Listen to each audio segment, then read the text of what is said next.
So what we're doing today is we're talking about questions of bitachon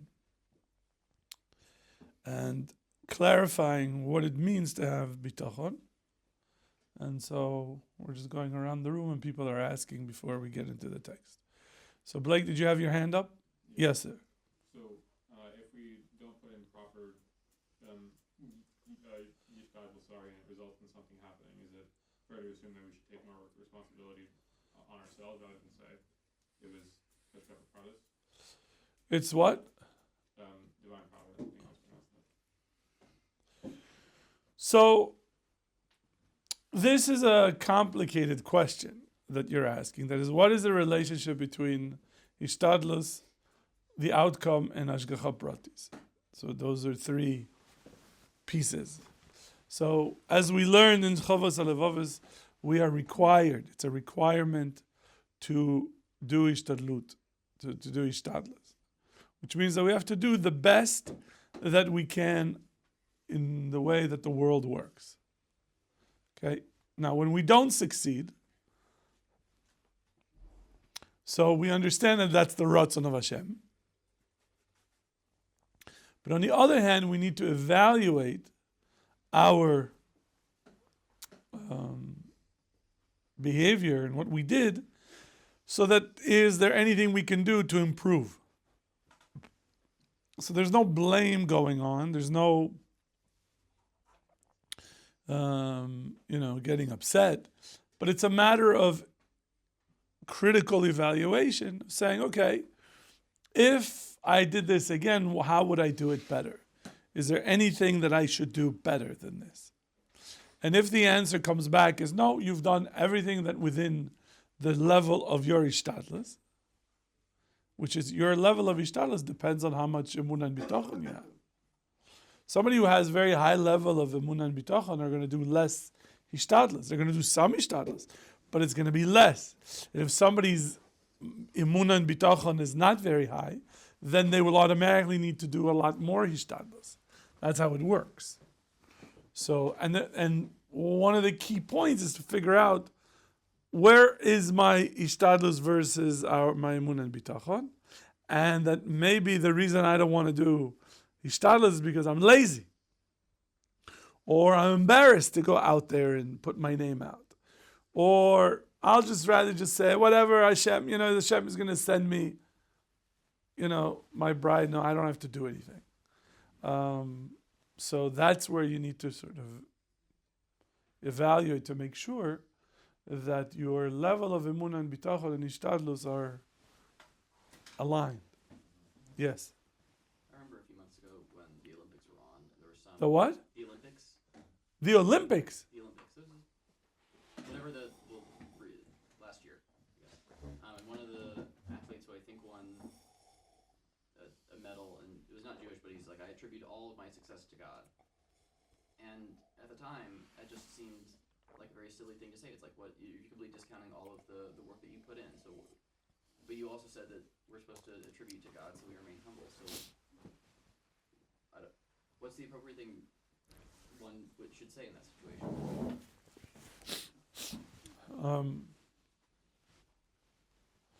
I think what he said was what he said. I think it becomes a very personal thing. When you sit with yourself, being super honest, and I do that with myself, and I ask myself this question: do you think you would have been able to get to where you are? That you think you did this? And for me, it's very clear that no. There was a definite Hashgacha Pratit in specific situations that I recognized. Like Hillel said later, not immediately. And I saw mamish, the hand of the Kadosh Baruch Hu, to bring me to where I am today. That is, it under the laws of physics or teva, natural world, I would have never been here. I barely graduated high school. Barely. I went to community college, Lenny's going to tell I went to Pierce. Dropped out, got all these cool jobs, chasing shoplifters and Nordstrom's and Sports Mart, whatever. There was no way that and then getting all this, the path of getting scholarships at, UCLA and Berkeley and NYU and getting a job being a professor and then becoming a rabbi and teaching Gemara. It just doesn't make any sense. It's not, I couldn't have done this without Siyata D'Shmaya. I know myself. Even just very simple, to finish Talmud Bavli in 1 year. Okay? When I started, I said, I don't know if I'm going to be able to make it. But it's unbelievable that it ended. I finished it in less time than I thought it would take. And it wasn't as difficult as I thought, because I saw the Siyata D'Shmaya, because I wanted to do this. Then I changed a few things during my schedule every day, so I could learn 8 dafs a day. And I saw but is it me? Not really. I mean, so I grab the Gemara and I sit down, I'm ready to go. But there were pieces that are in there that allowed it to happen that just doesn't make any sense. And that's where your emunah and bitachon grow. I'll tell you a crazy story. One day I was, this was a few years ago, and I volunteered teaching natives. Natives, Israelis. It is Israel. So I volunteered teaching Torah to native secular Jews and Jewesses in Hebrew University in Chovos. Okay, and it was a regular shiur on Sunday night. I think it was like at 7:30, 8 o'clock. And I had a very, very nice group. Came regularly. They were engaged. It was mamash, very inspirational. So one day I show up, and the class was in a shul that they have on campus, which is a room. It's not a very big room, but one side of the Beit Knesset is all glass. Okay? And outside that glass, there's a little patio with 2 cement tables and chairs. So I get there, and the African Student Association has a party. They have this ghetto blaster. Do you guys know what a ghetto blaster is? A boombox. So they used to call it ghetto blaster in my time. A boombox, and there's a girl dancing on the table. Okay, it's not the most modest event I've ever seen. It wasn't the deer shoe seal mashas. Okay, it was unbelievable. And I'm saying to myself, Hashem, how am I going to teach Torah like this? I can't tell them to leave, because who am I, So I walk over to the door to enter the shul, and I turn on the lights. All of the electricity in the building,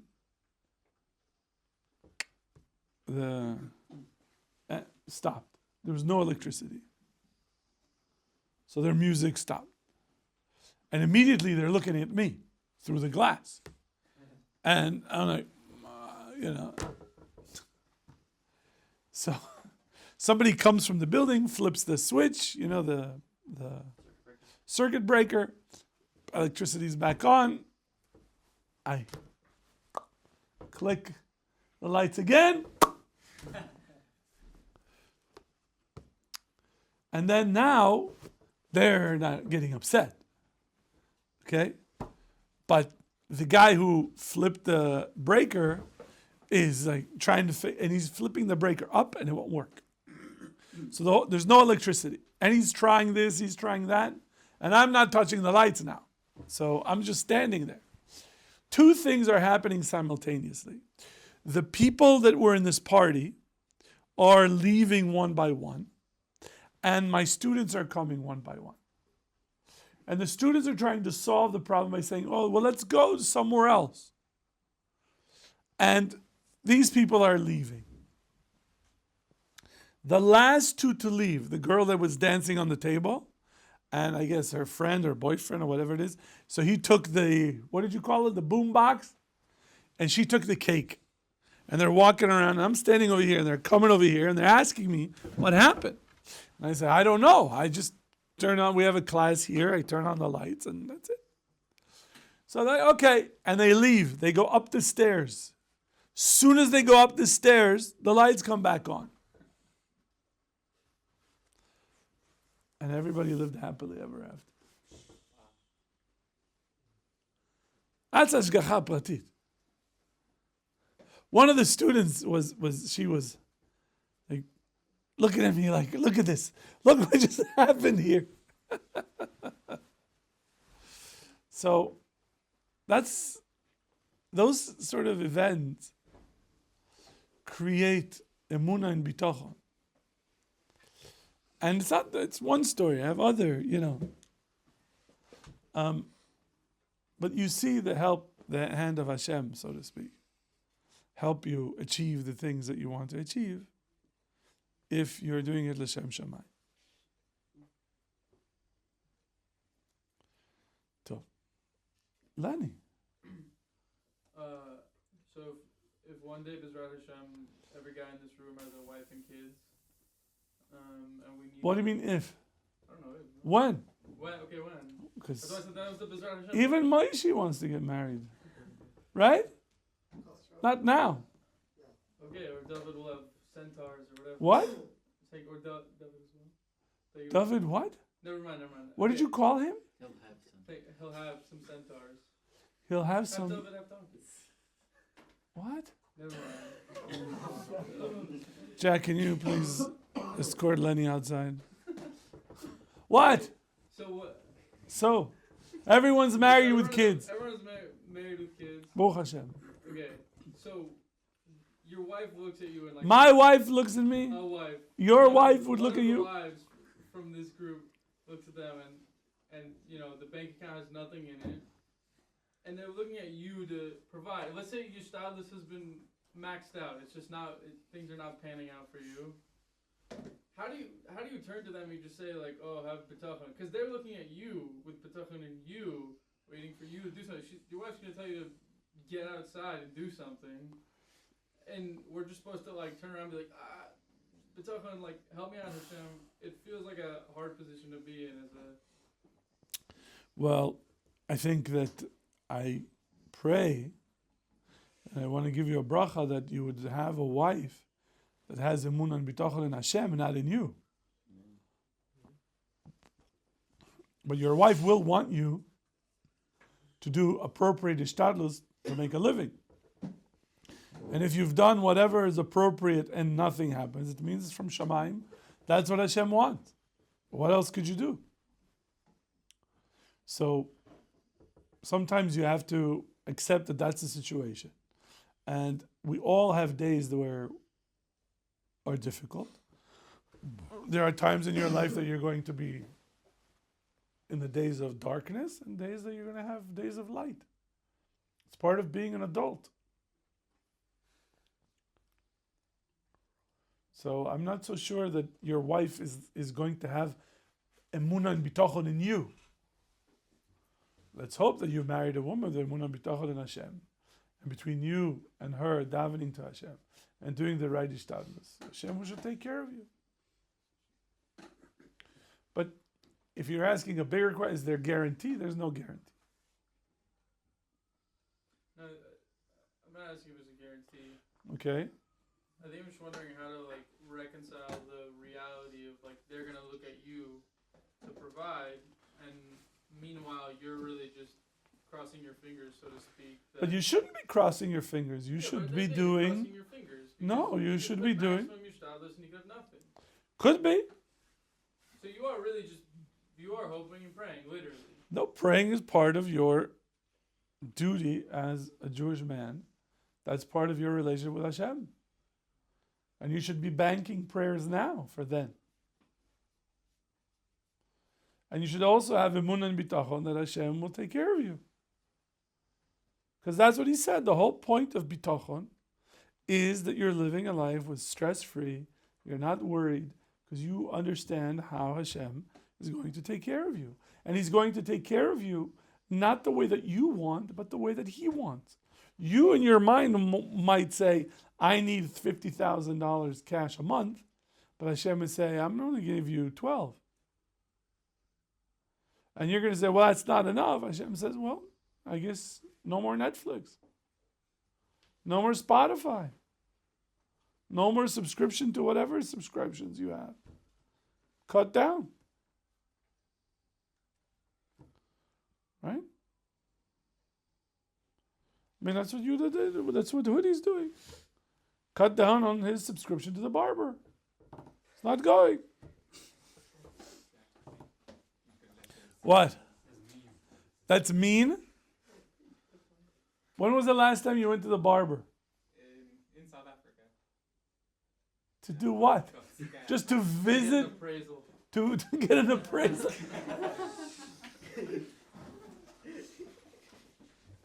I'll do your haircut, don't worry. Oh, thank you. We'll just, somebody already offered to hold your legs down. He's like, no. He needs to hold the head. No, I don't need it. The head, it doesn't matter. Let him move around. I don't know. It doesn't bother me.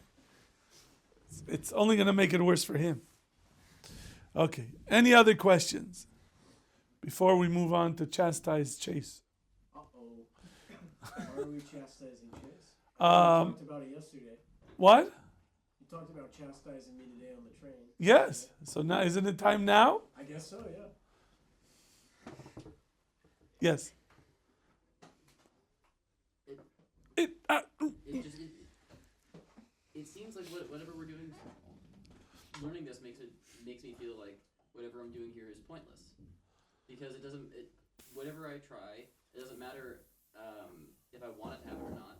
Hashem is like, okay, yeah, sure, okay, you can go or you can don't go. It doesn't matter.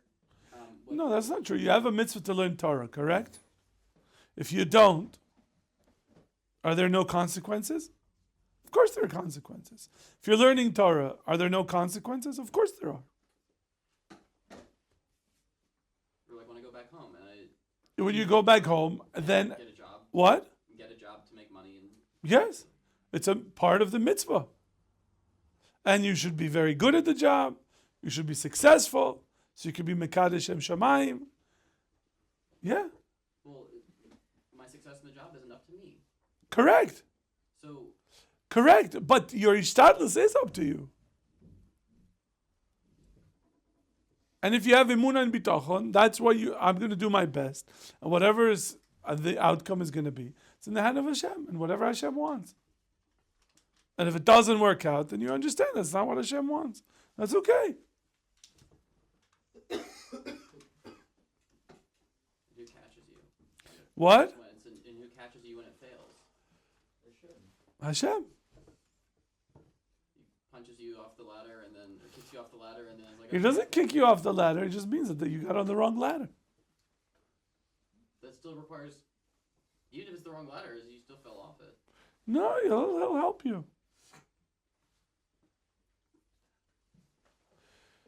You have to, and this is going back to the beginning of the parak, that you have to understand that the Kadosh Baruch Hu knows your needs. He cares for you. Let's use the word, he loves you. He knows what's best for you. And he is able to give you everything that you need. And that's where you have the emunah and bitachon in Hashem, that is the case. So,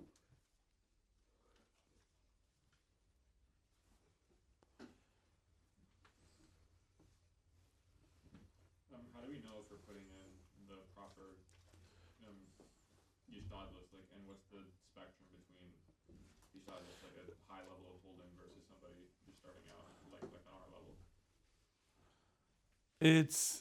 It's not a formula. It's sort of a sense that you have. And there are individuals who have a very high level of bitachon that they say, I'm just going to sit and learn, and zeu. And you ask them, what about ishtadlus for that? So, okay, that's not us. We trust Hashem, but we know that Hashem wants us to do ishtadlus. So therefore, we do ishtadlus. We go to school, become computer programmer. We do what? What do you want to do when you grow up? Me?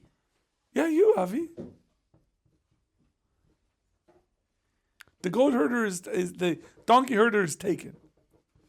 I don't know. Farmer maybe? Farmer? Yeah, I'd like to be a shepherd. That'd be cool. It's probably not ishtadlus. Just being honest with you.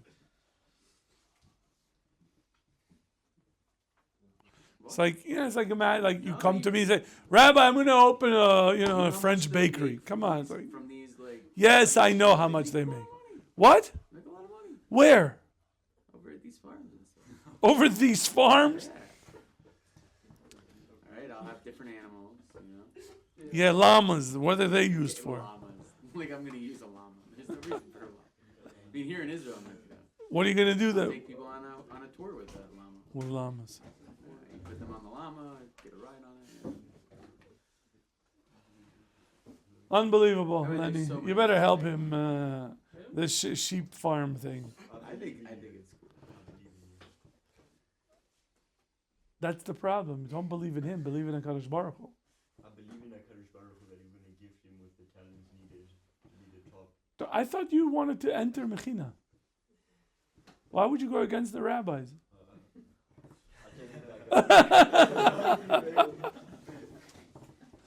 The Ishtadlus has to be realistic. It'll work out. Okay. But no, it's Hashem.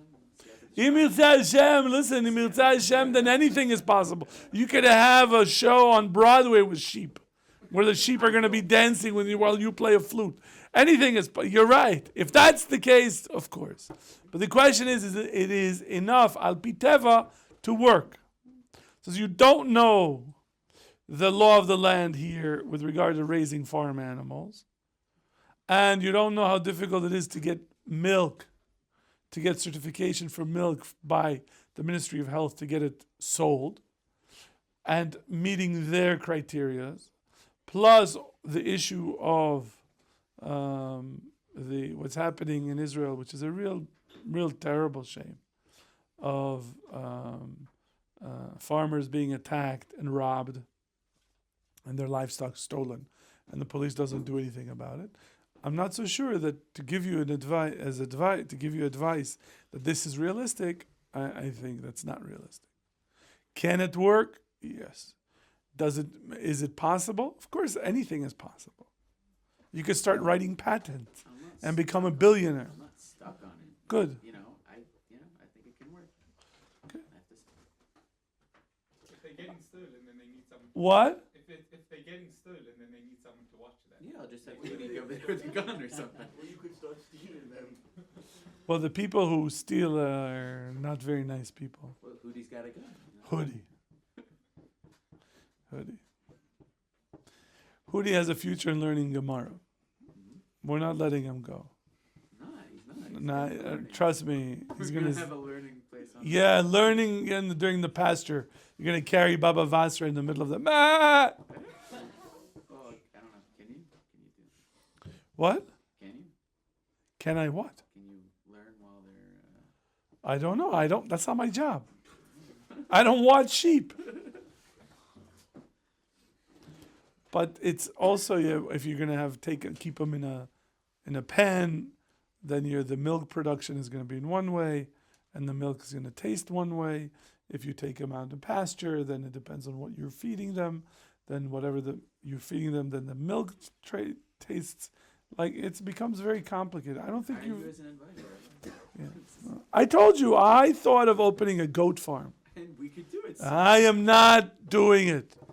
Forget it. You need to invest. Esco guards, Rabbi. Escargots. Escargots. Yes. No, I'd rather become a partner with what's his name for a French bakery. That's gonna work. Who?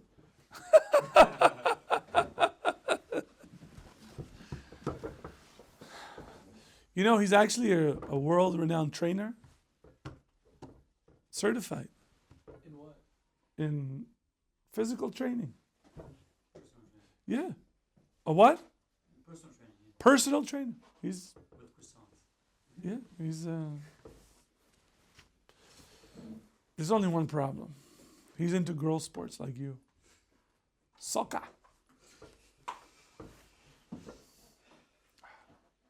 So what position do you play in when you play soccer? When I played soccer, Yeah. striker. Good. At least you were doing something. Not like the people in the middle of the field. They're like, yeah, they're not doing anything. David, you like soccer? My kind of guy. Tov, bitachon, emuna, and bitachon, gentlemen. Okay, so you have to, he says, the right approach. This is exactly what you were asking me. And you too, Avi. The right approach is to trust Hashem that whatever you're going to do for a living is what Hashem has set for you. And it will be sufficient, Lenny, to provide him food, and he will have whatever he needs in this world. Not whatever he wants, what he needs. And if Hashem decreed that you should have more, then you will get more without difficulty and more labor. Because you have to trust Hashem and not rely on your hishtadlus for success. That's what he says. But if Hashem did not decree more money for you, even if the people of heavens and earth wanted to add more money to you, they wanted to give you money, they will not be able to give it to you. So you have, he says, when you trust Hashem, you will have rest, you have tranquility, and you'll be calm, and you'll no stress in your mind, and therefore you understand that whatever you are decreed, that is going to reach you. Lenny, there's nothing else to say. Your parnasa is decreed by Hashem. No more, no less. You cannot make more money than what He gave you, and you can't make less money. You just have to follow the path that Hashem has guided you. Zeu. And if somebody, for example, is decreed poverty, that's what's going to happen. There's nothing he can do.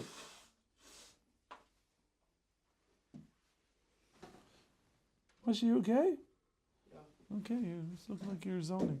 When are we done, Dan? Oh, yeah, it's 4 minutes left. 4 minutes left. Yes. What time, according to you, we should stop? We will stop at 3:55. So we can't stop right now. Right. Is there any problem? What? Is there any problem? Or... It's like- It's like a few problems.